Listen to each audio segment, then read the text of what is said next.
مگر انہوں نے اپنی طرف سے ہماری دلیل توڑنے کے لیے کہتے ہیں ٹھپا لگتا ہے نبی بنتا ہے. کہتے ہیں حماقت تو دیکھیے کہ حضور صلی اللہ علیہ وسلم کے ٹھپے سے 1400 سال کی امت میں نبی بنا بھی. کہتے ہیں 1400 سال کی امت میں نبی بنا بھی تو صرف ایک, اور وہ بھی بھینگا اور ٹنڈا. یہ مسیح صلی اللہ علیہ وسلم کے ان کے یہ ہردہ سرائی سنیے. بعض ہم منہ سے سخت کلمہ نکل جاتا ہے روکتے روکتے, تو لوگ کہتے ہوں گے اس کو کیوں اتنا جوش آ جاتا ہے مولوی یوسف کے اوپر. ان کی زبان سنیے.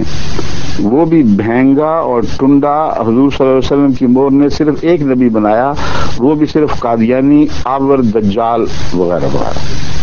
آور کہتے ہیں کانے کو, حدیثوں میں لکھا ہوا ہے دجال کانا ہوگا. اب میں بتاتا ہوں مولوی صاحب کو جن کو مسیح موعود اسلام کی 2 آنکھیں دکھائی نہ دے رہی ہوں, وہ تو اندھا ہے. اور سمن بکمن امیون فہم لا یرجعون کی مثال اس پر صادق آتی ہے. ٹیلی ویژن پر, ہماری ٹیلی ویژن پر کم و بیش روزانہ مسیح موعود السلام کی تصویر تمام دنیا کو دکھائی جاتی ہے. اور ان آنکھوں کا تقویٰ, ان آنکھوں کا حسن غیر دیکھتے ہیں, فریفتہ ہوتے ہیں اور کہتے ہیں کہ اس چہرے کو دیکھ کر ہم سوچ بھی نہیں سکتے کہ یہ جھوٹے کا چہرہ ہے. یہ مولوی صاحب کو یہ کانا نظر آ رہا ہے. اب بتائیں ان کی اپنی آنکھوں کا کیا حال ہے؟ جو 2 آنکھوں کو کانا دیکھ رہی ہے آنکھ, وہ جھوٹی آنکھ ہے,